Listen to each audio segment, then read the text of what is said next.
नमस्कार। सिनेमा संवाद में आपका स्वागत है। मेरा नाम है अमिताभ। सत्य हिंदी पर सिनेमा से जुड़ी अपनी साप्ताहिक पेशकश में हम हर हफ्ते बात करते हैं सिनेमा के तमाम पहलुओं के बारे में, क्योंकि हमारा मानना है कि सिनेमा सिर्फ मनोरंजन की चीज नहीं है। सिनेमा समाज से समाज का सबसे सीधा और सबसे सशक्त माध्यम है और समाज की सोच को गहराई तक प्रभावित करने की क्षमता रखता है। इसलिए सिनेमा के बारे में लगातार सिलसिलेवार गंभीर बातचीत होना जरूरी है। आज इस कड़ी में हम बात करने वाले हैं धार्मिक पाखंड को उजागर करने वाले सिनेमा की सकारात्मक भूमिका के बारे में और उसको लेकर के समाज में किस तरह की प्रतिक्रिया होती है, क्यों होती है, उसके बारे में। इसकी वजह ये है कि अभी हाल ही में हाथरस में एक ऐसी दुर्घटना हुई जो एक धर्मगुरु के सत्संग में प्रवचन के दौरान भगदड़ मची और भगदड़ की वजह से लगभग 125 लोग मारे गए।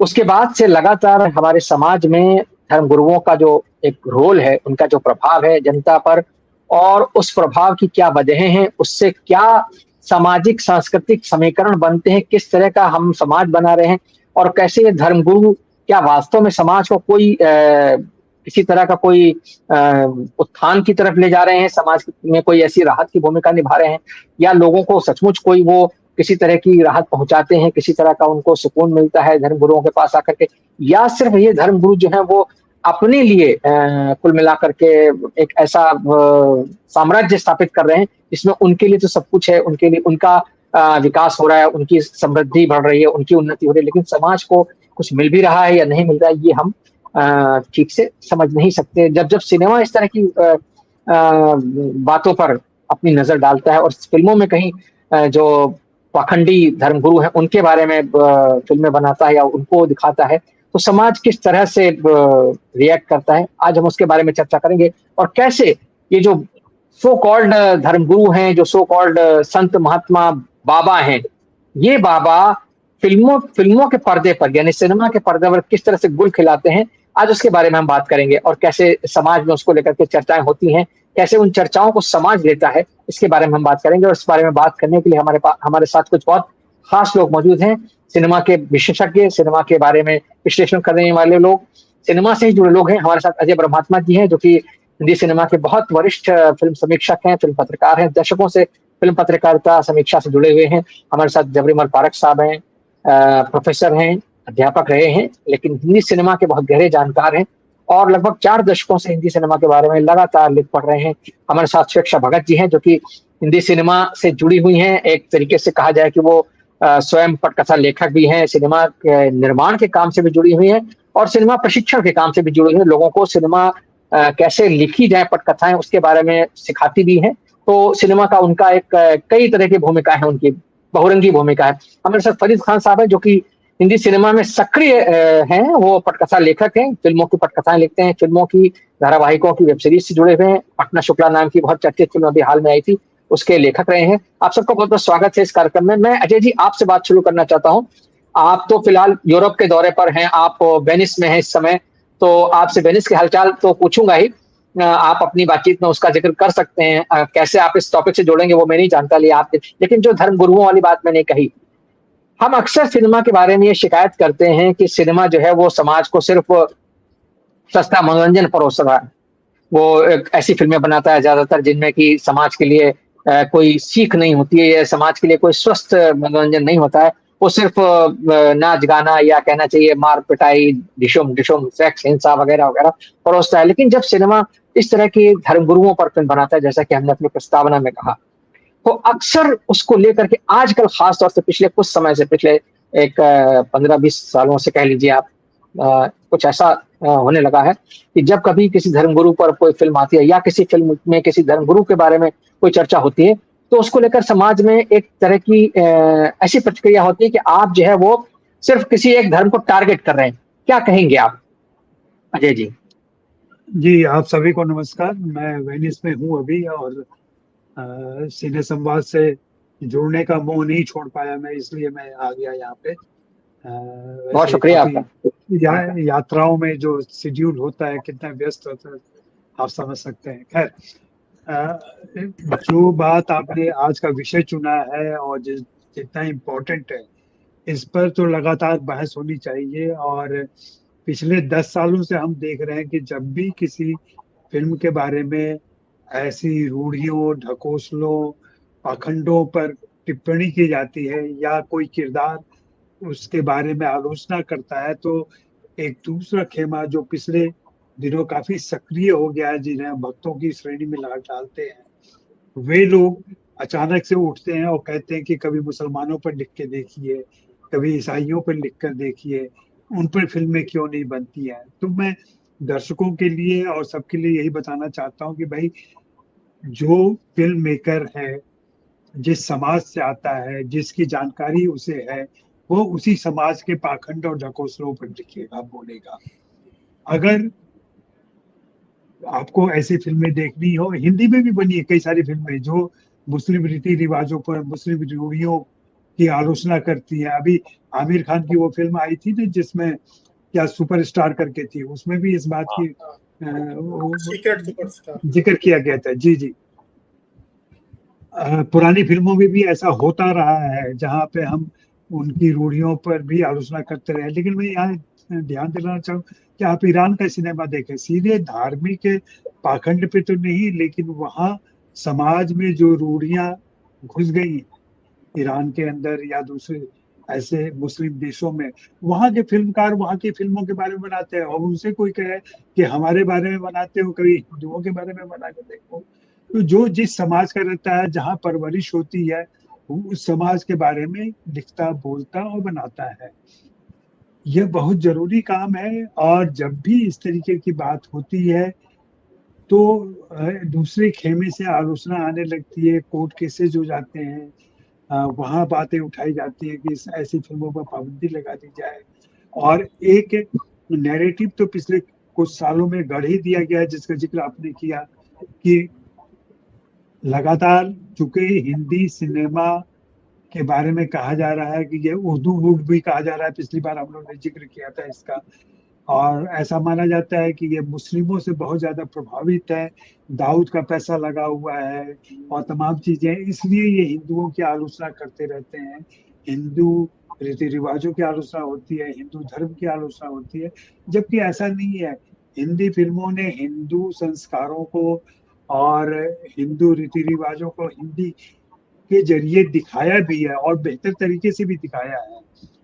हमें ये जब महाराज फ़िल्म का ज़िक्र किया आपने, हाल में जो घटना हुई उसका उसको जोड़ते हुए, तो महाराज फ़िल्म को लेके भी यही बात थी कि उस पे गुजरात में केस चले, कुछ दिनों के लिए रोक दिया गया, फिर बाद में वो रिलीज़ हुई फ़िल्म और उस फ़िल्म को देखते हुए आपने महसूस किया होगा कि किस तरीके से धार्मिक गुरु के जो वितंडावाद है, उसको उस फ़िल्म में निशाना बनाया गया है और ये ज़रूरी है, बार-बार ऐसा करना है। अगर हम कंटेम्परेरी साइंटिफिक टेम्पर के समाज में रह रहे हैं, तो हमें कुछ तो विज्ञान से सीखना चाहिए और ऐसे अंधविश्वासों की खिलाफत करनी चाहिए। वो फ़िल्म के किरदारों के ज़रिए हो सकती है, फ़िल्म के कहानी के ज़रिए हो सकती है, फ़िल्म का मुख्य उद्देश्य फ़िल्मकार क्या करना चाहता है, क्या बताना चाहता है। पिछले दिनों हम लोगों ने पीके देखी थी, पीके इतनी खूबसूरत फ़िल्म थी, जहाँ अंतरिक्ष से आया एक व्यक्ति कैसे यहाँ के रीति-रिवाज़ों और धार्मिक पाखंडों को देख करके चौंकता है और उस पर सवाल खड़े करता है या वो अपनी जिज्ञासाएं प्रकट करता है, उस पर भी लोगों को आपत्ति हुई थी कि ऐसी फिल्म तो कभी मुसलमानों के बारे में बनाकर देखें। तो मुझे उम्मीद है कल को फिर फरीद को अगर ऐसा मौका मिले, तो जिस समाज से वे आते हैं उस समाज की रूढ़ियों को लेकर, उस समाज में जो कुप्रथाएं अभी भी विद्यमान है, उनको लेकर के एक बहुत ही बारीक स्क्रिप्ट लिख सकते हैं। ऐसे ही कोई दूसरा उस समाज से आया व्यक्ति कर सकता है। लेकिन हमारे लिए बहुत ज़रूरी ये बात है कि इन चीज़ों पर गौर करते हुए हम कैसे दर्शकों तक अपनी बातें पहुँचाते हैं, दर्शकों को कैसे इस दिशा में ले आने की कोशिश करते हैं और उन्हें जागरूक बनाते हैं। अंधविश्वासों की खिलाफत करना, अंधविश्वासों के खिलाफ काम करना इस समाज में, आज के समाज में सचमुच जोखिम का काम हो गया है। हत्याएँ होती हैं, कलबुर्गी साहब मार दिए गए और दूसरे लोगों की हत्याएँ हुई हैं। ये लगातार चीज़ें चलती रहती हैं क्योंकि जो रूढ़िगत समाज है, जो इतिहास को, हमारे समाज को 2000 साल पहले ले जाते हैं, उनको ये कतई पसंद नहीं है कि वैज्ञानिक सोच और आधुनिक सोच समाज में पेनिट्रेट करे और उससे लोग जागरूक हों, क्योंकि ये जागरूकता कहीं न कहीं उनकी राजनीति को भी प्रभावित करेगी। आज जो सत्ता में है उनकी राजनीति को खास करके प्रभावित करेगी। इसलिए वे या उनके भक्तगण, उनके जो फॉलोअर्स हैं, ऐसी फिल्मों का विरोध करते हैं और उसके बारे में उल्टी-सीधी बातें करते हैं। अभी-अभी आपने मनोज बाजपेयी की वो एक ही बंदा काफ़ी की तस्वीर दिखाई। वहाँ धार्मिक रीति-रिवाज पर तो नहीं था, लेकिन एक धर्म गुरु के द्वारा जो किया कुकृत्य था, उसके लेकर वो बहुत ही सार्थक तरीके से वो फ़िल्म आगे गई थी और उसको बहुत जोरदार तरीके से। वैसे सारे केसेस चल भी रहे हैं। अपने भारतीय समाज में कई सारे धर्मगुरु जेल के अंदर हैं, जिन पर अभी तक फैसला नहीं हो पाया है। इतने लंबे समय से वे सारे लोग वहाँ रुके हुए हैं। तो इनिशियल यही बात मैं कहूँगा, अगर बाद में मौका मिलता है तो फिर से जी, बहुत धन्यवाद अजय जी। यही बात कहता हूँ कि हिंदी फिल्मों ने धर्म निरपेक्ष होते हुए हिंदी समाज को जिस ढंग से जागरूक रखा है अपने तय, अपनी सीमाओं में, वो बहुत बड़ा देन है। इसका सेकुलर मिजाज बना रहे तो आगे भी हम कुछ उपलब्धियां हासिल करते रहेंगे। जी, शुक्रिया। बहुत अच्छी बात आपने कही, बहुत अच्छी जगह आपने छोड़ा और मैं वही पॉइंट लेकर के कि आपने जो हिंदी सिनेमा के सेकुलर मिजाज की बात की, फारूक साहब, मैं उसी बिंदु को लेकर आपके पास आता हूँ। जो जिस तरह से हमने अभी अजय जी ने जिक्र किया कि कुछ फिल्मों का हमने क्लिपिंग्स दिखाई, कुछ उनके आधार पर, उसमें पीके का जिक्र अजय जी ने किया, हमने अभी उसमें महाराज का जिक्र आ रहा था, उसमें सिर्फ एक बंदा काफी है, जो कि एक ऐसे गॉडमैन के बारे में दिखाया गया कि जो एक तरह से एक लड़की के साथ में गलत हरकत करता है, जिसकी उसका यौन शोषण करता है और उसकी वजह से उसको सजा मिलती है और उसमें एक व्यक्ति आगे आता है उस सजा को दिला। आपसे फारूक साहब जानना चाहूंगा, सिनेमा की जो सकारात्मक भूमिका है, हम जैसा मैंने पहले भी कहा कि हम अक्सर सिनेमा के बारे में शिकायत करते हैं कि सिनेमा जो है वो सिर्फ जो है सस्ता मनोरंजन करता है, लोगों का मनोरंजन की अफीम चटा रहा है लोगों को। लेकिन जब हम ऐसे फिल्मकारों की हिम्मत जो दिखाते हैं कि वो कुछ अच्छी फिल्में बना रहे हैं, तो उनको लेकर के आलोचना होती है। क्या आपको लगता है कि समाज में कहीं ना कहीं सिनेमा को देखने की जो दृष्टि है, वो भी एक तरह की जो तात्कालिक हमारी राजनीति है आज की, उससे प्रभावित है? यानी राजनीति जिस तरह से राजनीति समाज का जो एक चरित्र है उसको बदल रही है, उसी तरह से दर्शक का चरित्र भी बदल रहा है सिनेमा को देखते हुए। क्या कहेंगे आप? कट्टरपंथियों के निशाने पर क्यों रहता है इस तरह का सिनेमा? देखिए, अगर सबसे पहले तो सबको नमस्कार। देखिए, अगर समाज में कट्टरपंथी हैं तो जाहिर है कि जो उनके इंटरेस्ट में नहीं है वो उसका विरोध करेंगे, चाहे वो फिल्म ही क्यों ना हो। इसलिए ये बहुत स्वाभाविक है। आप जानते हैं कि अभी 2-3 बाबा जो है जेल में है। आशाराम बापू है, राम रहीम है और 1-2 और है, रामपाल या कुछ ऐसा नाम है। उसके बावजूद इतने सारे बाबा अभी बाहर हैं जिनके नाम रोज अखबारों में आते हैं और जिनके हजारों हजार, मुझे तो कभी कभी लगता है कि लाखों में फॉलोवर्स होते हैं और उनके और सब क्लास के अनुसार है। अभी जो भोले बाबा जो पकड़े गए हैं वो दलितों के बाबा हैं और उनके बारे में भी ये दावा किया जाता है कि वो कृष्ण के अवतार हैं या उनमें देवीय शक्ति है, वो अवतार पुरुष है। अवतार पुरुष तो हमारे जो प्रधानमंत्री हैं वो भी कहते हैं कि हम बायोलॉजिकल रूप से पैदा नहीं हुए हैं। तो ये सब चीजें है और अगर ये हमारे समय का यथार्थ है और उस यथार्थ को फिल्म बनाने वाले जाहिर है कि अपनी फिल्मों में प्रस्तुत करेंगे, कैसे प्रस्तुत करेंगे, कितने यथार्थ ढंग से करेंगे, ये एक अलग मसला है। लेकिन ये शुरू से रहा है, न केवल हिंदी में बल्कि भारत की और भाषाओं में भी इस तरह की फिल्में बनी हैं। जैसे गिरीश कर्नाड की फिल्म थी संस्कार, जिसकी चर्चा शायद गिरीश कर्नाड में कर चुके हैं हम। इसी तरह से एक फिल्म बनी थी जिसमें नसरुद्दीन शाह थे, गोधुली, उसका संबंध। देव शिशु एक फिल्म आई थी, देव शिशु एक फिल्म आई थी, वो उत्पलन चक्रवर्ती की। बिल्कुल, देव शिशु फिल्म आई थी। तो इस तरह की फिल्में बनती रही है और अलग अलग पहलुओं पर। अभी ओ माय गॉड फिल्म जो 2 अलग-अलग पहले एक आई, फिर उसका दूसरा। देवानंद ने फिल्म बनाई थी स्वामी दादा।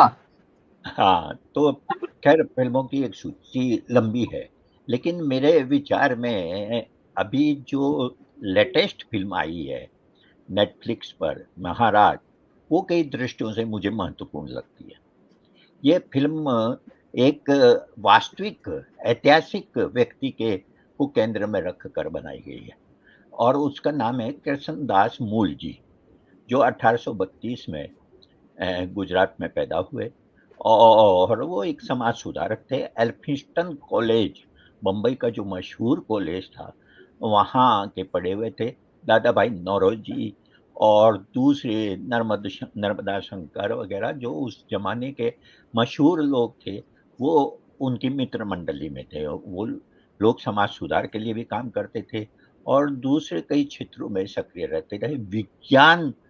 वैज्ञानिक दृष्टि और विज्ञान के बढ़ावे के लिए भी काम करते थे। तो ये परिवार से कृष्णदास जो है वैष्णव थे और उस वैष्णव परिवार के होने के कारण वल्लभ संप्रदाय का वैष्णव परिवार, हिंदी के विद्यार्थी जानते होंगे कि वल्लभाचार्य जो है उनका पुष्टि मार्ग है, उसने कृष्ण भक्ति काव्य परंपरा को काफ़ी समृद्ध किया। सूरदास उसी परंपरा से थे। लेकिन बाद में इस परंपरा में बहुत सारी कुरीतियाँ या कुप्रवृत्तियाँ पैदा हो गई और उन्हीं कुप्रवृत्तियों का परिणाम था ऐसे हवेलियाँ बनी। उसका कारण ये था कि जो अ, ये बड़े-बड़े मठ बने, जिन्हें मंदिर या हवेली कहा जाता था, वहाँ जो प्रमुख पुरोहित या गोसाई होते थे, जिन्हें गुजरात में महाराजा कहा गया है या महाराज कहा गया, उनके पास बहुत बड़ी सत्ता आ गई। धन की सत्ता और धर्म की सत्ता और इन दोनों का जो मिश्रण था, उसने उनको कई ऐसी चीज़ों के प्रति आकृष्ट किया और जनता को, अपने अनुयायियों को गुमराह करने में कामयाब हुए। उसमें सबसे बड़ी सत्ता ये थी कि नंबर 1 उन्होंने सबसे पहले इस बात से शुरू किया कि वल्लभाचार्य जो हैं, वो कृष्ण के अवतार हैं। उसके बाद उनके बेटे विट्ठलनाथ, उसके बाद उनके पोते गोकुलनाथ, उन्होंने ये दावा करना शुरू किया कि हम कृष्ण के वंशज हैं, यानी कि हमारे अंदर भी कृष्ण है और हम इस तरह से हैं। और जब कृष्ण यानी कि आप साक्षात भगवान हैं, ईश्वर के अवतार हैं, तो फिर आपके लिए कुछ भी असंभव नहीं है। अगर आप ये ध्यान दें कि सिर्फ़ इस फ़िल्म की बात नहीं या अ, इस घटना की बात नहीं है जो महाराज में बताई गई है। महत्वपूर्ण यह है कि जितने भी हमारे आस-पास ये साधु संत और बाबा लोग हैं, ये सब यही दावा करते हैं कि हमारे पास चमत्कारिक शक्ति है, हम ईश्वर के अंश हैं या हम ईश्वर के अवतार हैं। ये जो अवतारवाद है, वास्तव में धर्म के अंदर बहुत सारी चीज़ें हैं। स्वामी दयानंद सरस्वती को देखिए, स्वामी दयानंद सरस्वती ने हमेशा अवतारवाद की आलोचना की, क्योंकि ये अवतारवाद है, वो कई बुराइयों की जड़ है और इसके माध्यम से कोई भी ये दावा करने लगता है कि हम तो ईश्वर के अवतार हैं, हम मनुष्य नहीं हैं। हम जैसे मनुष्य पैदा होते हैं, उस तरह से पैदा नहीं हुए, हमारे पास में चमत्कारिक चीज़ें हैं।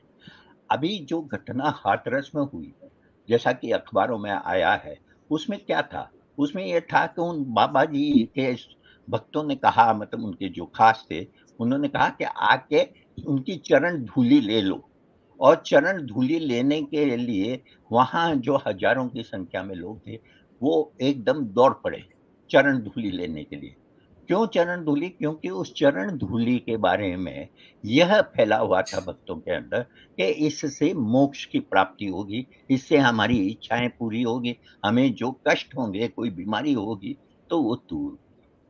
अब आप ये देखिए कि इस विश्वास का कोई वैज्ञानिक आधार नहीं है, लेकिन उसके बावजूद हज़ारों हज़ार लोग अगर चरण धूलि के लिए जाते हैं और उस जाने पर मर जाते हैं कुचल कर और 1-2 नहीं, 100-125 लोग लगभग मारे गए, जिनमें बच्चे औरतें ज्यादा है।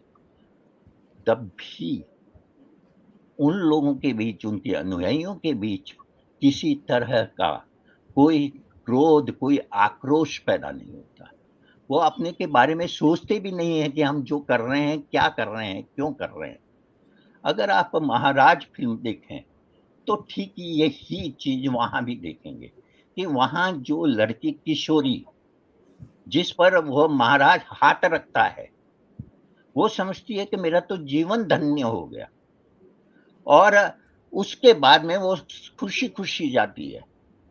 उसे यह एहसास ही नहीं है कि जो धर्म के नाम पर हो रहा है, वो धर्म के नाम पर वास्तव में दुराचार हो रहा है, क्योंकि उनकी जो चेतना है, उस चेतना को इस तरह से वश में कर लिया गया है। आप ध्यान दें, बहुत कम फिल्मों में ऐसा होता है, लेकिन इस फिल्म में संवादों की बड़ी भूमिका है। इसमें जगह-जगह ऐसी चीजें कही गई है जिससे कि आप एक काउंटर नैरेटिव खड़ा कर सकते हैं, यानी कि आस्था बनाम विवेक। वो कहती है कि तुम स्कूल जाती हो, पढ़ती हो, लेकिन तुम अपनी बुद्धि का इस्तेमाल नहीं करती। ठीक है, इसी तरह से जब अदालत में केस चलता है तो वहां पर भी वो जो मुख्य सवाल आता है वो यह है कि धर्म शास्त्र महत्वपूर्ण है या नैतिकता, सामाजिक नैतिकता महत्वपूर्ण है। तो ऐसे कई प्रश्न हैं, ऐसे कई सवाल हैं जो इस तरह की फिल्मों के माध्यम से रखा जाता है। संस्कार फिल्म जिसकी मैंने चर्चा की, वहां भी क्या है, वहां यह है कि ब्राह्मणों के अंदर ही इतनी श्रेणीबद्धता है कि एक ब्राह्मण दूसरे ब्राह्मण का छुआ खाता नहीं। आप देखेंगे कि इस फिल्म महाराज में की शुरुआती वहां से होती है, पहले प्रश्नों से होती है बच्चे के रूप में कि क्या अग्नि को भगवान का पता मालूम है। वह उस एक अछूत व्यक्ति जो सड़क पर खा रहा है, उसके पत्तल में से चटनी खाने लगता है, और इस तरह से एक संदेश। या विधवा विवाह, वास्तविक घटना यह होती है कि विधवा विवाह के समर्थन में जब वो लेख लिखता है दादा भाई नौरोजी की गुजराती पत्रिका में, बाइलिंगुअल पत्रिका होती है गुजराती अंग्रेजी, उस पत्रिका में विधवा विवाह के समर्थन में लेख लिखता है, तो उसे जिस मौसी के घर में वह रह रहा होता है वहां से उसे निकाल दिया जाता है। ठीक है, लेकिन उसके बावजूद वह इस अपना इरादा नहीं तोड़ता। महत्वपूर्ण यह है कि जो रिनांसा, जो पुनर्जागरण का हमारा दौर था, उसके बहुत सारे जो लक्ष्य थे मेरे ख्याल अधूरे रह गए, उसे पूरा होना बहुत जरूरी है। और इस तरह की फिल्में जो है, मैं समझता हूँ कि उसी अधूरे काम को, जिसके विपरीत हमारा समय अभी चल रहा है, हमारा समय चल रहा है ऐसे समय जहां प्रधानमंत्री खुद अपने को अवतार पुरुष बता रहा है या घोषणा कर रहा है, जहां अंध भक्तों की एक इतनी सशक्त और लंबी परंपरा हो गई है कि वो हत्याएं करने को भी जो है अपने धर्म का काम समझता है। ये जो मॉब लिंचिंग या इस तरह के और बहुत सारे काम जो हो रहे हैं, तो मैं समझता हूँ कि ये बहुत साहस का काम है। महाराज को इस तरह से भी देखा जा सकता है, पढ़ा जा सकता है हमारे वर्तमान समय के अनुसार कि किस तरह से जो ये बाबा लोग, चाहे वो राजनीति में हो या धर्म में हो, वो किस तरह से लाखों लाख लोगों को की चेतना पर, उनकी सोच पर कब्जा कर लेते हैं और उनसे वह सब कुछ करा सकते हैं जो शायद सामान्य मनुष्य सोच भी नहीं सकता। जी, अच्छा, बहुत शुक्रिया, आपने कुछ बहुत महत्वपूर्ण बातें की। एक फ़िल्म का ज़िक्र करते हुए, यानी महाराज के, आपने काफ़ी कहना चाहिए तार्किक ढंग से उसको समझाया उस फ़िल्म के बारे में। जिन दर्शकों ने उसको नहीं भी देखा होगा, वो भी उससे अपने आप को रिलेट कर पाएँगे कि वो फ़िल्म क्यों इतनी महत्वपूर्ण हो गई है। उसको लेकर के मामला अदालत तक पहुँचा और फिर अदालत में जो है काफ़ी चर्चा के बाद, बातचीत के बाद वो फ़िल्म अंततः जो है नेटफ्लिक्स पर रिलीज़ हुई, लोगों ने उसको देखा। सुरक्षा जी, मैं आपके पास आता हूँ। जो बात हम यहाँ कर रहे हैं और 2 हमारे पैनलिस्ट काफ़ी सीनियर जिन्होंने जो बातें कही, उनको आगे बढ़ाते हुए मैं आपसे जानना चाहूँगा कि ये जो हम सिनेमा की भूमिका की बात कर रहे हैं, क्या ये ऐसा है कि कहीं ना कहीं इस वजह से कि भाई धर्म को चुनौती कौन दे, या धर्म के जो धर्म को नहीं, बल्कि ये धर्म को चुनौती नहीं है, ये तो जो धर्म के नाम पर पाखंड हो रहा है। सिनेमा, पीके फिल्म जो है वो कहीं धर्म को चुनौती नहीं देती है, लेकिन लोगों ने उसको धर्म से चुनौती मान लिया। उसमें तो एक जो पाखंडी बाबा है जो कि लोगों को मूर्ख बना रहा है, उसके बारे में वो नायक कहता है कि नहीं ये रॉन्ग नंबर है, और वो रॉन्ग नंबर वाली जो उसकी फिलॉसफी है धीरे धीरे वो लोगों में जड़ पकड़ती है और वो फिर आगे बढ़ती है। लेकिन उसी फिल्म में एक किरदार है जो बोमन ईरानी ने निभाया, जो कहता है कि भाई no news on religion and god. वो चैनल का मालिक है, वो चैनल का संपादक है, वो कहता है कि भाई मैंने एक बार एक कोशिश की थी तो मेरे बम में जो है कुछ लोगों ने त्रिशूल घुसेड़ दिया, तो वहां से जाकर के वो जो एक डर है, क्या आपको लगता है कि हिंदी फिल्म इंडस्ट्री में भी कहीं ना कहीं वो डर है, जो ये जो काम जो फिल्म निर्माता निर्देशक इस तरह की फिल्में बना रहे हैं, जैसे महाराज जैसे फिल्में बना रहे हैं, वो निश्चित तौर पर बहुत साहस का काम है, या ये सिर्फ एक बंदा काफी है जैसे फिल्म बनी ओ माई गॉड जो कि परेश रावल ने बनाई थी। ये भी बड़ी दिलचस्प बात है, हालांकि हमारे दर्शकों को भी बात जानना चाहिए, समझना चाहिए। परेश रावल ने फिल्म बनाई। परेश रावल तो जबकि भारतीय जनता पार्टी के सांसद थे, बल्कि सांसद थे, वो भारतीय जनता पार्टी से जुड़े रहे और नरेंद्र मोदी के काफी अच्छे समर्थकों में गिने जाते हैं, काफी वोकल समर्थक। तो उसके बावजूद उन्होंने एक फिल्म बनाई जो कि बहुत साहस का काम है, और उस फिल्म ने भी एक तरह से धर्म के नाम पर जो पाखंड चल रहा है, जो बाबाओं, उसमें तो कई सारे बाबा दिखाए गए थे, उसमें बहुत सारे बाबा, एक महिला धर्मगुरु को भी दिखाया गया था। तो वो जो फिल्म बनाने का मामला है, सुरक्षा जी मैं आपके पास आता हूँ कि ये क्या आपको लगता है कि इंडस्ट्री में कहीं इस तरह की बात है, क्योंकि इस तरह की राजनीतिक चर्चाएं चलती रहती हैं और कहीं ना कहीं दबाव भी रहता है पॉलिटिक्स से अपने आप को अलाइन करने का, तो क्या ये है कि भाई चुनौती कौन दे इसको, तो ये एक पंगा ना हो जाए कहीं इसमें, तो पंगा लेने से डरते हैं लोग, क्या इस तरह की बात कहेंगे? हाँ, तो आपके सवाल में 2-3 मुझे भाग दिखाई दे रहे हैं, तो मैं कोशिश करूंगी मैं एक करके सब जगह छूं। तो पहली चीज जो मुझे लगता है कि एक चीज है सेंसिटाइज और एक है सेंसेशनलाइज, है ना। मतलब अगर आप जो सिनेमा बना रहे हैं उसमें आप कुरीतियों को दिखाने का एक तरीका होता है, जहां पे आप लोगों के मन में एक प्रश्न डालना चाहते हैं कि आपकी भक्ति है, ये है, पर क्या आपको पता है इसके पीछे चल क्या रहा है। जैसे आपने आश्रम की क्लिप्स दिखाए।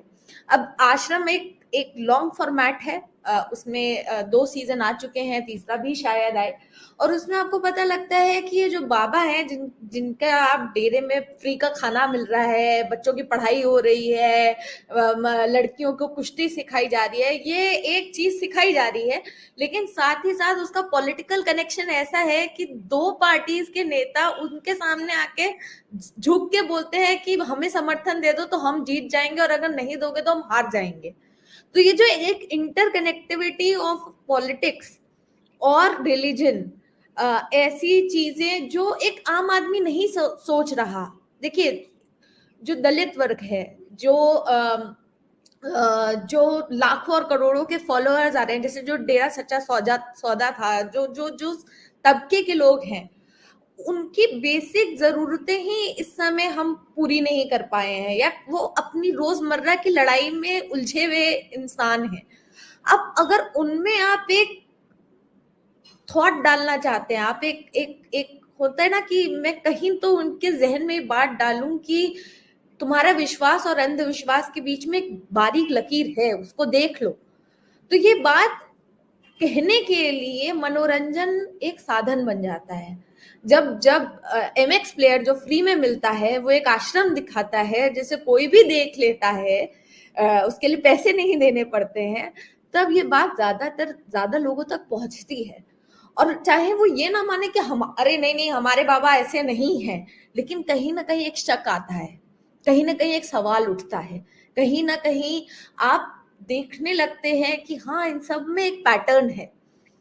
भले ही वो आसाराम बापू पे एक बंदा काफी है बना हो, या ओ माय गॉड हो, या आश्रम हो, या महाराज, आपको सब हमेशा दिखेगा अरे इतने सारे डोनेशन और इतना बड़ा बड़ा तामझाम ये लोग कर लेते हैं, लेकिन इस आश्रम के अंदर ऐसा क्या है कि आश्रम के अंदर घुसने में, और जो वहां एक बार चला जाता है वो वापस समाज में नहीं आता है, वो हमारी चीजों को बुरा कहने लगता है। और ये सारे सवाल लाने के लिए जरूरी है कि अंदर की कहानी बाहर आए। देखिए ये जो सेक्ट है ये इसीलिए चल रहे हैं क्योंकि काफी क्लोज्ड हैं। जो एक पंथ में आ रहा है, एक गुरु को फॉलो कर रहा है, वो उन्हीं को कर रहा है, वो एक काउंटर क्वेश्चन को कभी सुनना ही नहीं चाहता है। तो कोई तो होगा जो कुरेदेगा। और अखबार जो है वो मुझे नहीं लगता है कि अब इतना लोग संजीदगी के साथ पढ़ रहे हैं, है ना। तो आपको चाहिए कि आप नए नए आयामों तक लोगों तक पहुंचे। आप इंस्टाग्राम से आप ये बात छोड़िए, आप ये देखिए कि अब कितने इंस्टाग्राम गुरु हो गए हैं।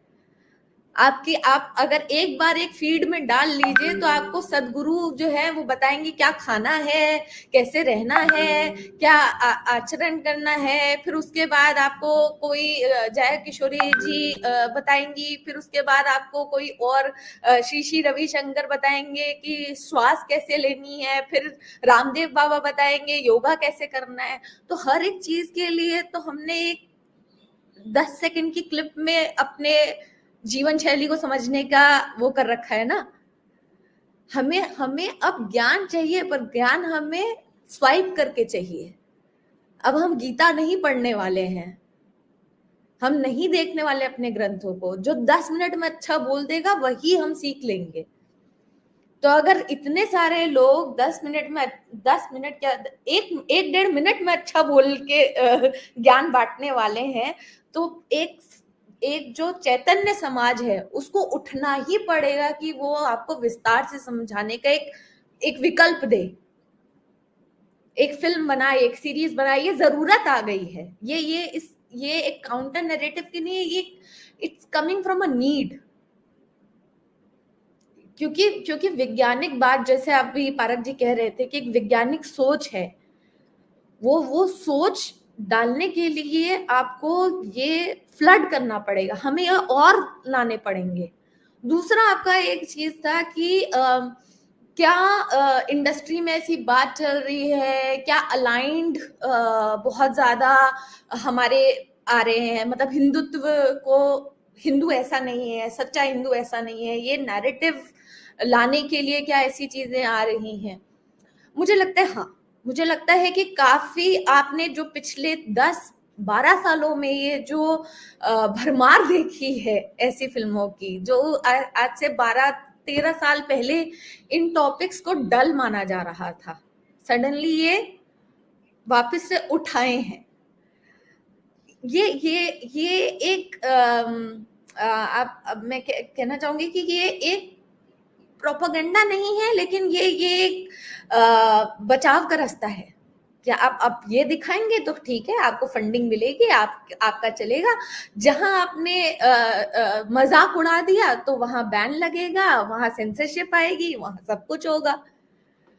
तो वही है, जो सिक्का चल रहा होता है वो कहीं ना कहीं तो आपको फंडिंग और किस तरीके के आइडियाज एक्सेप्ट होंगे, किस तरीके की फिल्में बन जाएंगी, कौन लोग इनको बना लेंगे, ये आएगा। लेकिन इंटेलिजेंट फिल्म मेकर वही है जो इन सबको, मतलब वो फंड का यूज करता है लेकिन बात सही कहता है।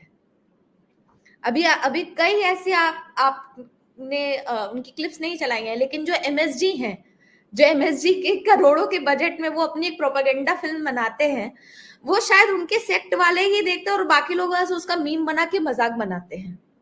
तो जनता भी तैयार है to criticise, it's just that उनको सामने दिखना चाहिए, तब वो आलोचना विवेचना का आएगा।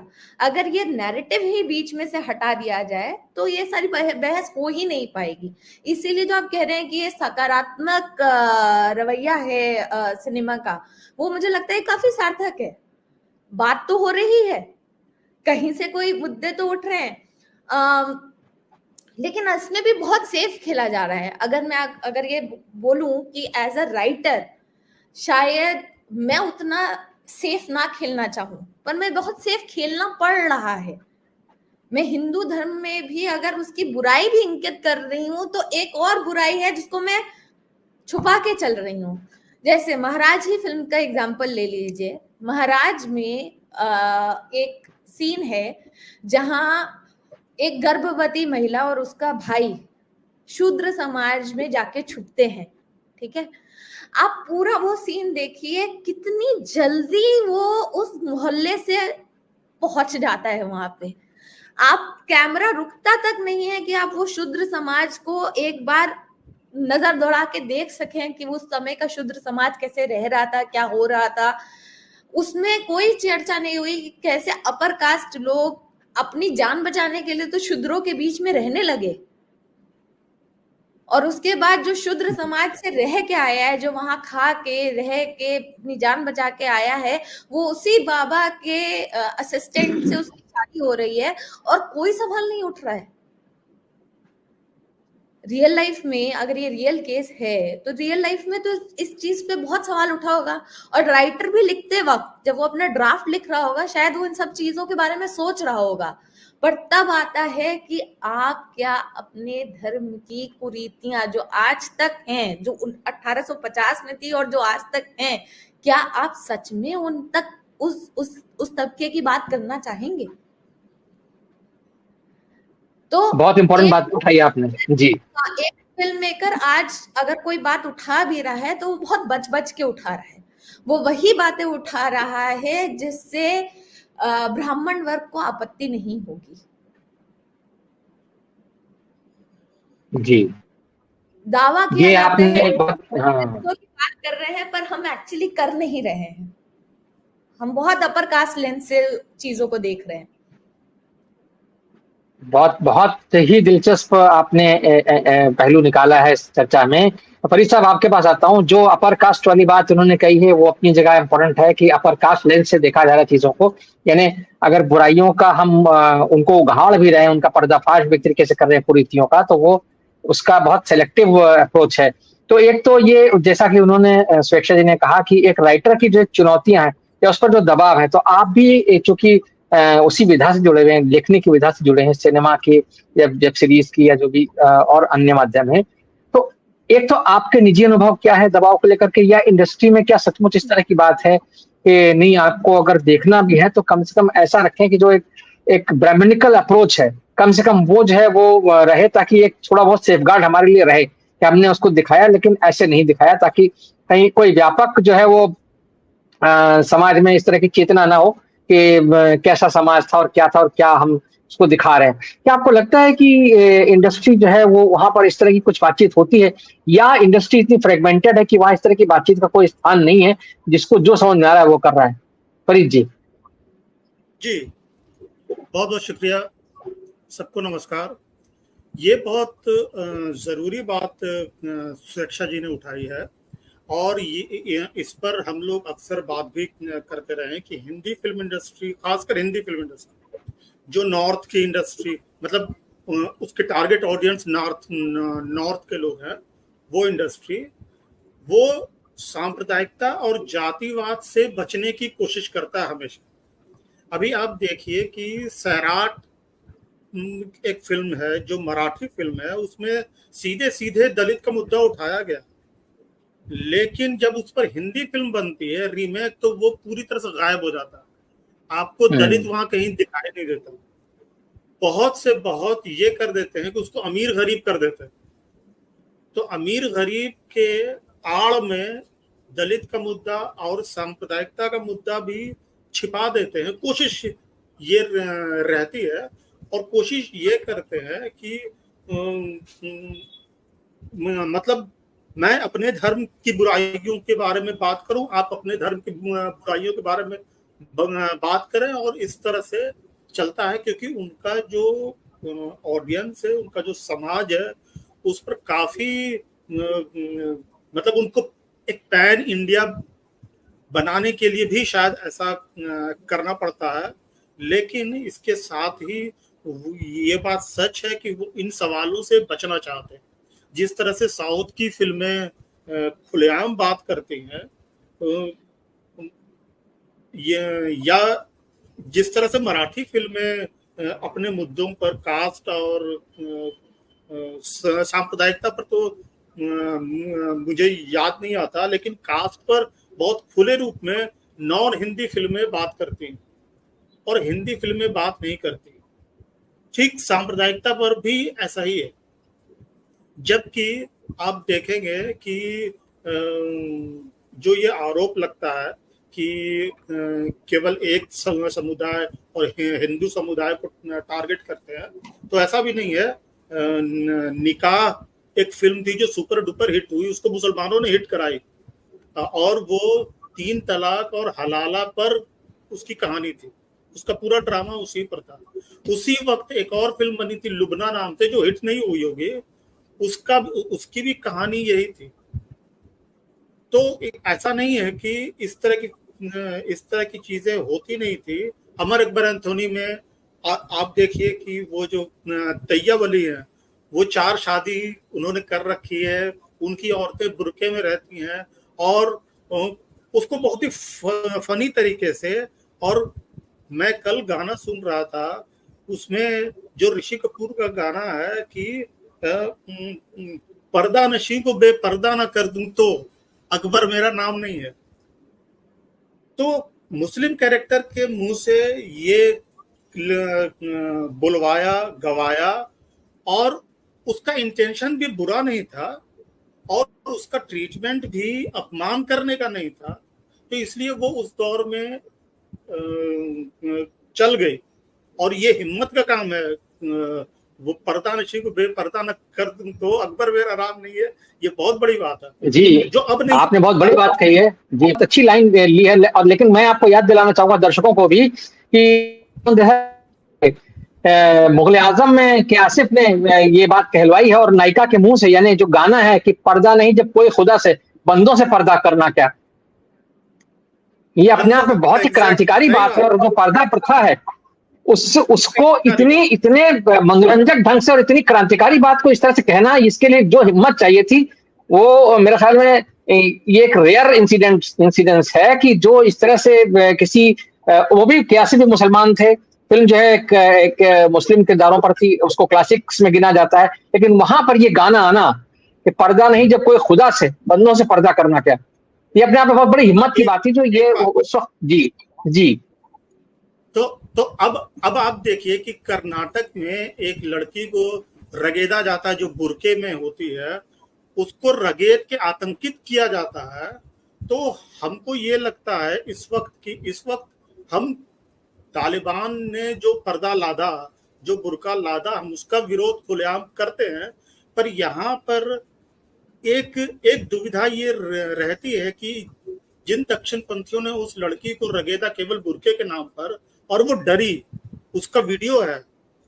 तो अब हम पर्दे की बात करके इस वक्त क्या करना चाहते हैं, इस बात की भी दुविधा रहती है।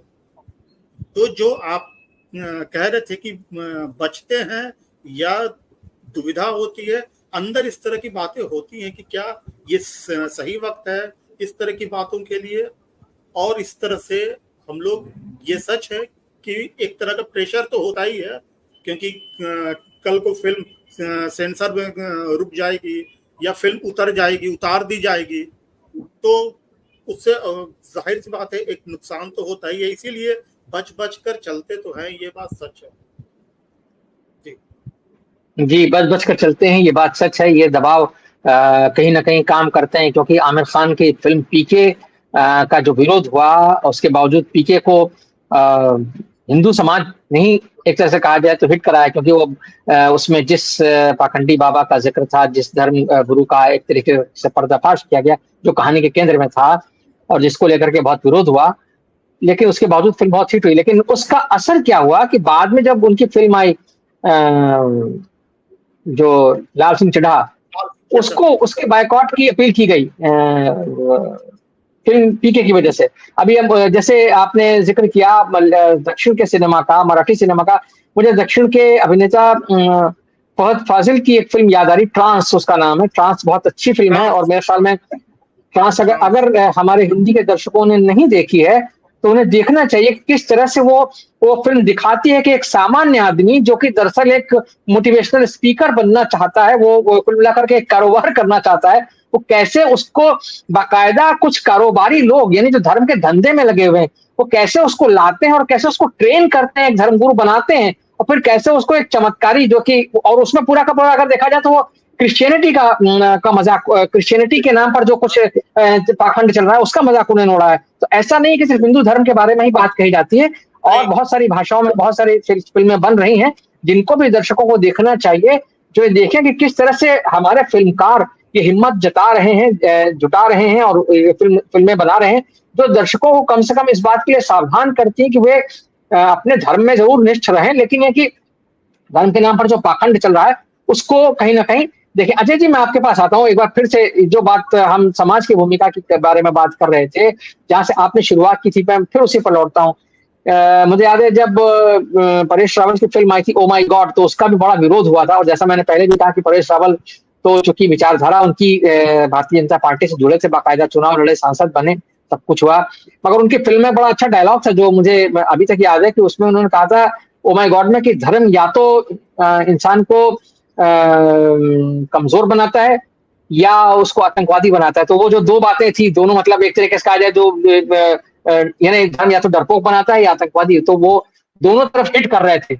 और ये अपने आप में एक बड़ा, वो भी ये डायलॉग, ये भी अपने आप में बड़ा साहसिक काम है, बहुत साहसिक काम है, क्योंकि अक्सर हम इस्लाम के नाम पर जो है बहुत सारे लोग जो काम करते हैं उनको हम एक तरह से चिन्हित करते हैं कि वो धार्मिक आतंकवाद, धर्म के नाम पर आतंकवाद का सहारा ले रहे हैं या धर्म की आड़ में आतंकवाद फैला रहे हैं। और हिंदुओं के नाम पर हम कहते हैं कि भाई वो जो है वो धर्म के नाम पर लोगों को डरपोक बना रहे हैं, उनको उनके अंदर कहीं ना कहीं साहस खत्म कर रहे हैं।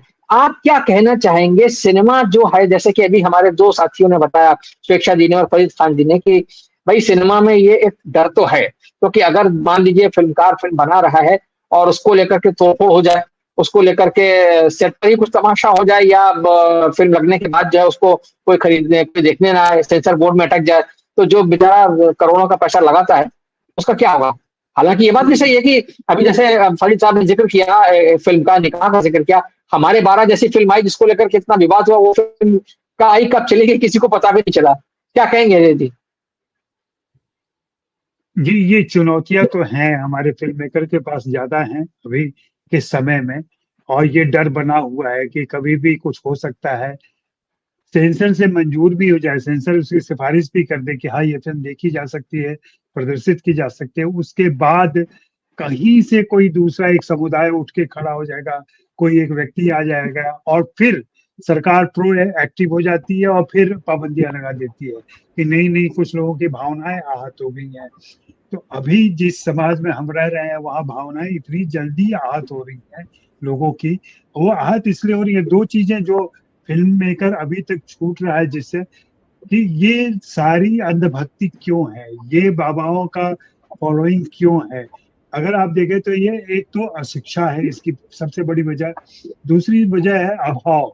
अभाव में जी रहा व्यक्ति किसी न किसी उम्मीद में, किसी आस में ऐसे ईश्वरों के पास जाता है और फिर उनकी अंधानुवर्ति करता है। ये सिर्फ निर्धन समाज या कह ले कि मध्य वर्ग के बीच ही नहीं है, ये अमीरों के बीच भी है। अमीरों के बीच भी अलग ढंग का खौफ है, जिसको वे कहीं न कहीं भगवान के श्रद्धा के नाम पर दिखाते हैं। अब जैसे जिस ढंग से प्रचार किया गया, नीता अंबानी का जाके निमंत्रण पत्र देना काशी बाबा के मंदिर में, ये एक व्यक्तिगत आस्था हो सकती है किसी की, लेकिन जिस ढंग से सार्वजनिक किया गया, और ये विरोधाभास हिंदी फिल्म वालों के बीच भी है। आप देखें जो लोग ऐसी फिल्में बना भी रहे हैं, उनमें से कुछ जिस ढंग से मंदिरों के सार्वजनिक प्रदर्शन करते हैं, मंदिरों में जाते हैं, उसके फुटेज लगातार दिखाए जाते हैं, ये उस अनपढ़ समाज में कहीं न कहीं ये बताता है कि भाई जब इतने समर्थ, इतने आगे बढ़े हुए समृद्ध लोग भी भगवान की शरण में जाते हैं, तो हम तो बहुत छोटे हैं, हमारा तो सारी आस्था और सारा सब कुछ भगवान के ही भरोसे है, तो राम भरोसे ये सब कुछ चल रहा है, भगवान भरोसे ये सब कुछ चल रहा है। इसको भी रोकने के, आप हिंदी फिल्मों का ही देखें ना, मैं बार बार इस बात की कितनी बार मैं कह चुका हूँ कि अजमेर शरीफ जाते हैं, आजकल काशी विश्वनाथ जा रहे हैं, गंगा के किनारे तिरुपति जाते हैं, गोल्डन टेम्पल जाते हैं, ये साईं बाबा के यहाँ जाते हैं, ये सब समय के हिसाब से बदलता जाता है। जैसे आजकल अजमेर शरीफ नहीं जा रहा है कोई भी, सबको डर है कि अगर हम फिल्म को लेके अजमेर शरीफ चले जाएंगे तो हमारी फिल्म देखने हिंदू लोग नहीं आएंगे, एक जमाने में सारे लोग अजमेर शरीफ जा रहे थे। वो हाजीपुर जाते हैं कि नहीं जाते हैं? हाँ जी। तो ये इस पर भी, इसको भी देखने और गौर करने की जरूरत है कि ऐसा क्यों होता है। मैं अपनी बात करूं या और ऐसे सारे साथियों की बात करूं, मैं जिनको मैं व्यक्तिगत तौर पे जानता हूं, जो नास्तिक घोषित रूप से नहीं करते हैं खुद को, लेकिन कोई भी ऐसा धार्मिक आचरण उनके जीवन में नहीं है। लेकिन हम देखते हैं कि ऐसे बहुत सारे मेरे मित्र हैं जो कहते तो खुद को सेकुलर हैं, लेकिन अपने घर में एक उन्होंने मंदिर का जगह बना रखी है। अब इसको कहेंगे वो मेरी आस्था है, मेरी माँ की आस्था है, मेरी दादी की आस्था है, इसलिए मैंने उसको बना रखा है। लेकिन कहीं ना कहीं अगर आप इसको रोक नहीं पा रहे हैं, अगर आप इस कंटिन्यूटी को खत्म नहीं कर पा रहे हैं, तो आप कहीं ना कहीं उसके शिकार होंगे और वो आपकी रचनाओं में आएगा, आपकी कृतियों में आएगा, आपकी दूसरी चीजों में आप जो बात कह रहे हैं वो बात बहुत इंपॉर्टेंट है अजय जी, बात बहुत इंपॉर्टेंट है। लेकिन मैं इसमें ये कहना चाहता हूँ कि देखिए, धर्मनिरपेक्ष होने का जो एक हमने एक सिद्धांत दिया, जिस तरीके से हम धर्मनिरपेक्षता को परिभाषित करते हैं, मुझे लगता है हमें लोगों के धर्म को, मान लीजिए किसी की किसी धर्म में आस्था है या वो अपने परिवार के नाम पर उस आस्था को आगे बढ़ा रहा है, तो उससे हमें उतनी दिक्कत क्यों होनी चाहिए जब तक वो व्यक्ति दूसरे धर्म को लेकर के क्रिटिकल नहीं है, या दूसरे धर्म की किसी बात को लेकर के, जैसा कि अभी स्वेच्छा जी ने और फरीद साहब ने भी कहा कि भाई अगर हमें दिखाना है तो हम सबके बारे में दिखा रहे हैं, लेकिन हमारे दिमाग में ये डर ना हो,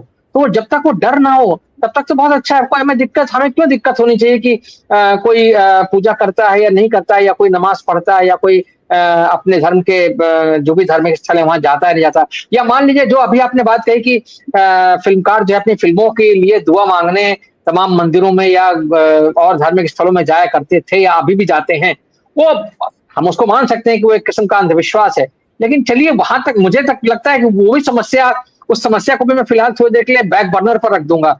जो मुद्दा असल में अभी इस समय है वो ये कि आप जब आपके समाज के बारे में कोई कुरीति बताई जा रही, जो कि कुरीति है, जो कि दरअसल धर्म का हिस्सा नहीं है, जो आपको बताया जा रहा है कि भाई देखिए ये जो स्वामी जी हैं या जो ये बाबा हैं या महाराज हैं, वॉटेवर वो भी जो भी हैं, वो आपको दरअसल ठग रहे हैं, वो आपका शोषण कर रहे हैं। जैसे कि महाराज के बारे में बहुत विस्तार से पारक साहब ने बताया कि वो कैसे वो लड़की जिसकी वो चरण सेवा के नाम पर दरअसल वो उसका यौन शोषण कर रहा है, लेकिन वो कह रही है, वो समझ रही कि नहीं मेरा तो जीवन धन्य हो गया। तो ये जो सोच है, इस सोच को हमें दूर करने की जरूरत है, इसको शायद हमें ठीक करने की जरूरत है। और ये काम सिनेमा जितनी अपनी उसकी सीमा है उसमें कर रहा है। मुझे लगता है जो फिल्मकार ये काम कर रहे हैं उनको हमें बधाई देनी चाहिए, वो बधाई के पात्र हैं, सचमुच बधाई के पात्र हैं कि वो अपनी सीमाओं में रहते हुए इतना काम कर पा रहे हैं। आज से 30-35 साल पहले सिनेमा को लेकर के जो हमारी सोच है वो इस तरह की नहीं थी, आक्रामक, कि दर्शक कहें कि नहीं साहब आप हिंदुओं के बारे में क्यों दिखा रहे हैं और मुसलमानों के बारे में क्यों नहीं दिखा रहे हैं।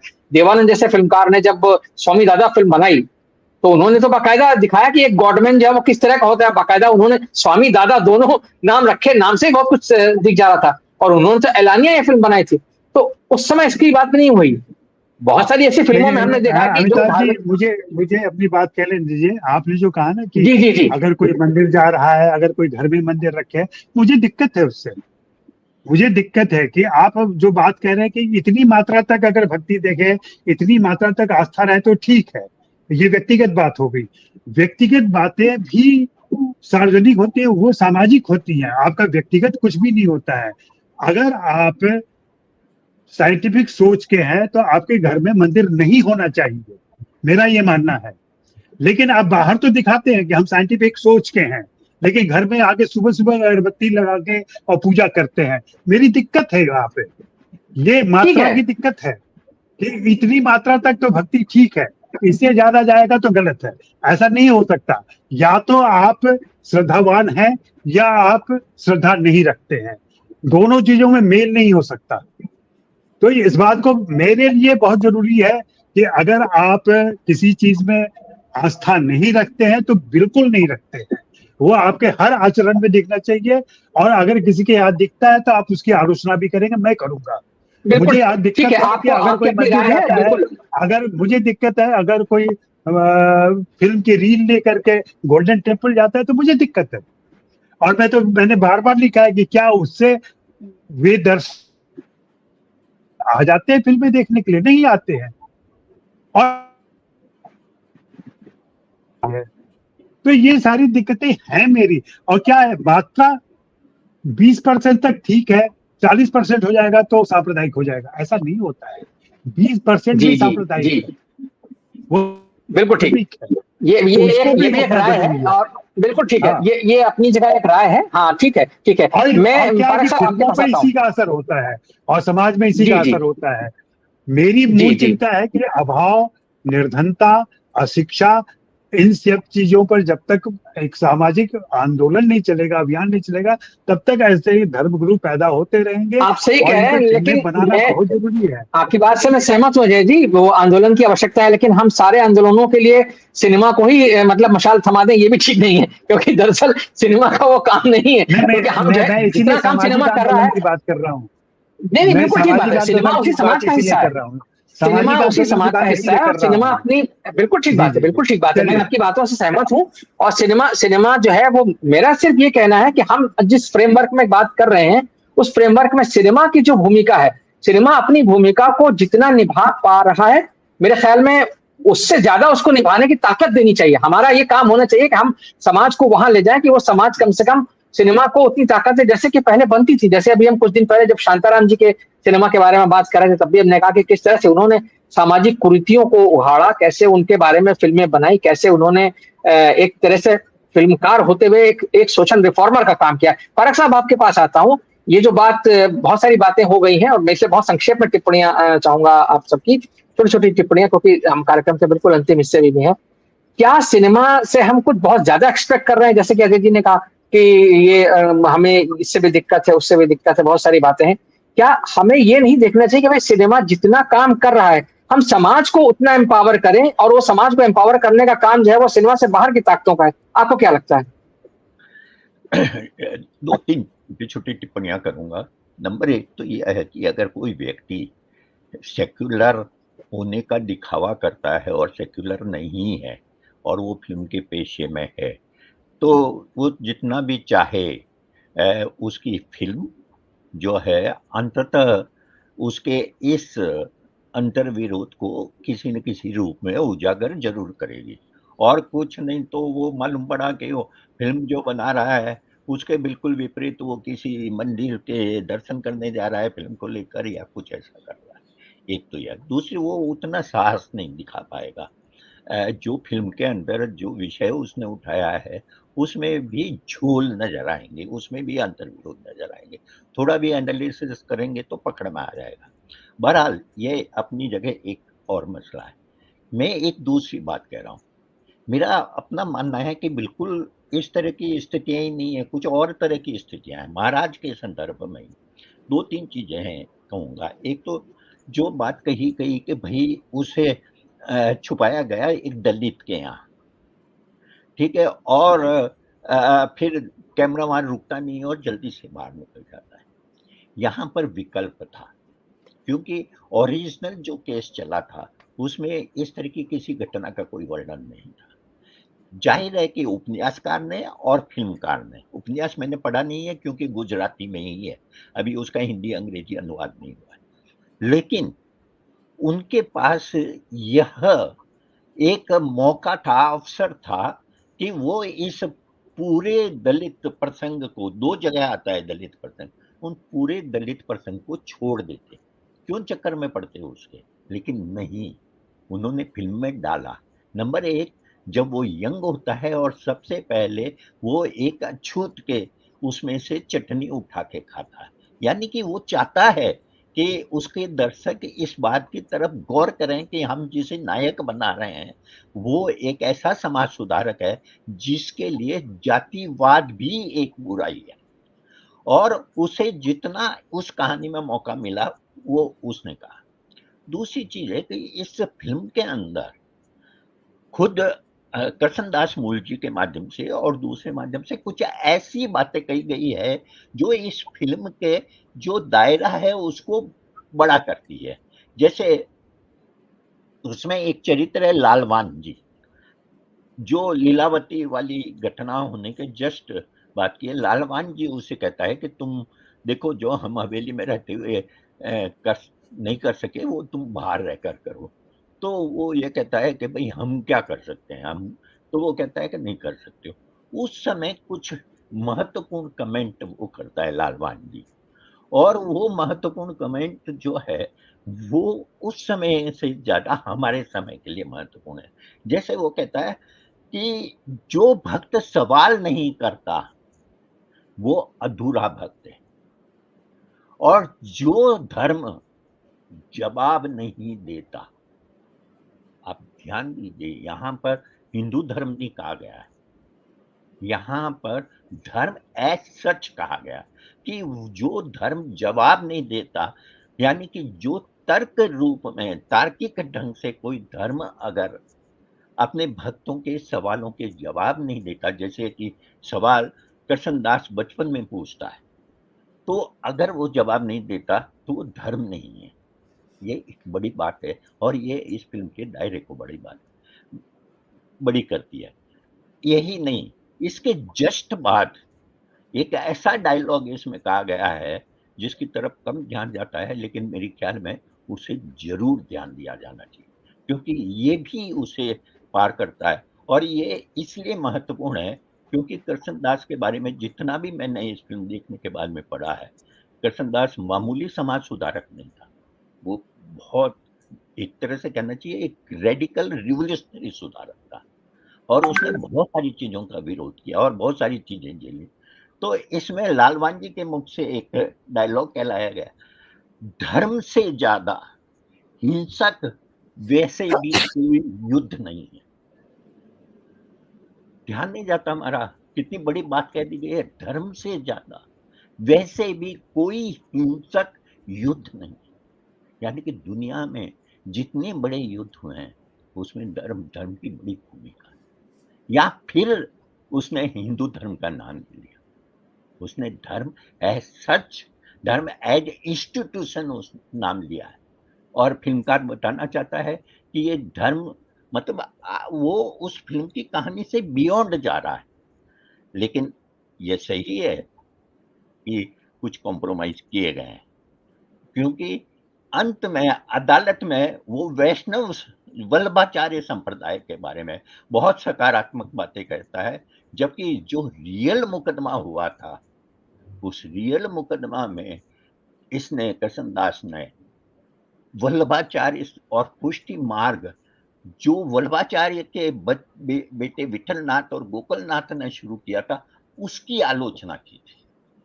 और ये ध्यान देना चाहिए कि स्वामी दयानंद सरस्वती ने पुष्टि मार्ग को कुष्टि मार्ग कहकर आलोचना की थी। तो आलोचना करने की एक परंपरा रही है। ये समय खराब है और इस समय लोग साहस नहीं कर पा रहे हैं, लेकिन मेरा मानना है कि कोई अगर 2 कदम चलता है सही दिशा में, 4 कदम चलता है तो वो भी महत्वपूर्ण है। हमें सभी से 100 कदम चलने की बिल्कुल बिल्कुल बिल्कुल बिल्कुल सही बात कही आपने। यही अपेक्षा होनी चाहिए। स्वेच्छा जी, मैं आपसे संक्षेप में, बहुत संक्षेप में एक टिप्पणी चाहूंगा। जो बात पारक साहब ने कही, जहां खत्म किया, मेरे ख्याल में वो अपने आप में बहुत इंपॉर्टेंट बात है कि अगर कोई 2 कदम भी चल रहा है तो उसकी सराहना करनी चाहिए। सब कुछ, जैसा कि अभी मैंने अजय जी से भी कहा कि ये सारी मशालें आप सिनेमा के हाथ में मत थमा दीजिए। आपसे बस अंतिम टिप्पणी चाहूंगा कि क्या जो हम धर्म के बारे में और धार्मिक पाखंड के बारे में बात करें सिनेमा के फ्रेमवर्क में, आपको क्या लगता है क्या होना चाहिए?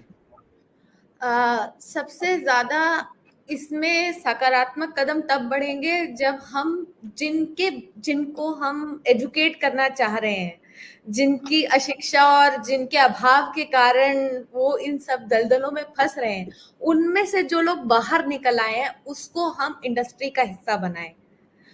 अगर ज्यादा दलित राइटर्स, ज्यादा ऐसे फिल्म मेकर्स जो उस सेक्ट को से आते हैं, उस सेक्ट में उन्होंने काम किया है और वो उस वर्कफोर्स में जुड़ते हैं, तो हमें ज्यादा सच्ची कहानियां और ज्यादा अच्छी कहानियां मिलेंगी। ये इंडस्ट्री का जो एक अपर क्लास, अभी upper class and lot of influential, कहते हैं ना 2% ने पूरा कब्जा किया हुआ है।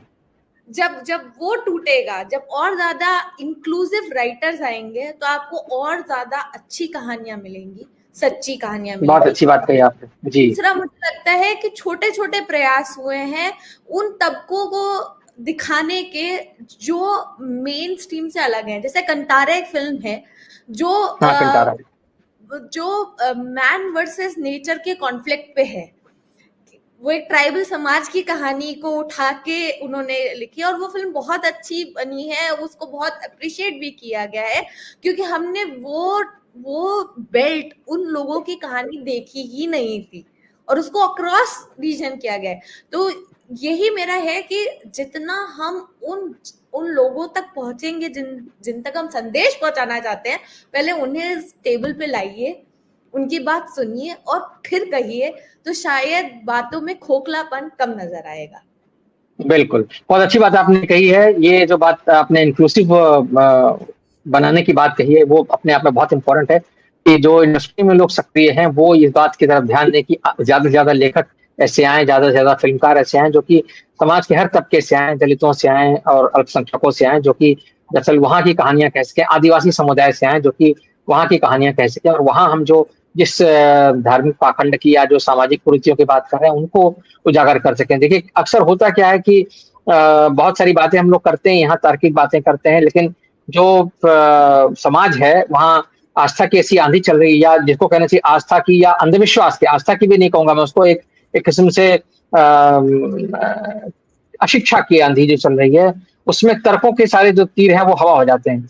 तो आदमी अंततः फिर ये सोचने लगता है कि आपने पीके जैसी फिल्म क्यों बनाई जो हिंदुओं को टारगेट करती है, या आपने ओ माय गॉड क्यों बनाई, आप मुसलमानों पर फिल्म क्यों बना रही है, उर्दू वुड है वगैरह वगैरह सारी बातें कर सकते हैं।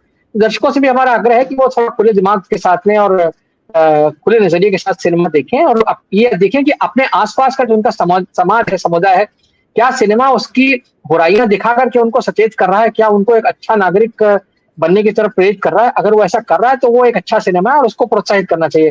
बहुत बहुत शुक्रिया इस बातचीत के लिए। आज की बातचीत बहुत इंपॉर्टेंट थी और बहुत अच्छे तरीके से सारे विशेषज्ञों ने अपनी बात रखी, सारे पैनलिस्ट ने। आप सबका बहुत बहुत धन्यवाद। दर्शकों का भी धन्यवाद कि उन्होंने बहुत सब्र के साथ इसको देखा सुना। फिर हम किसी नए विषय के साथ हाजिर होंगे, तब तक के लिए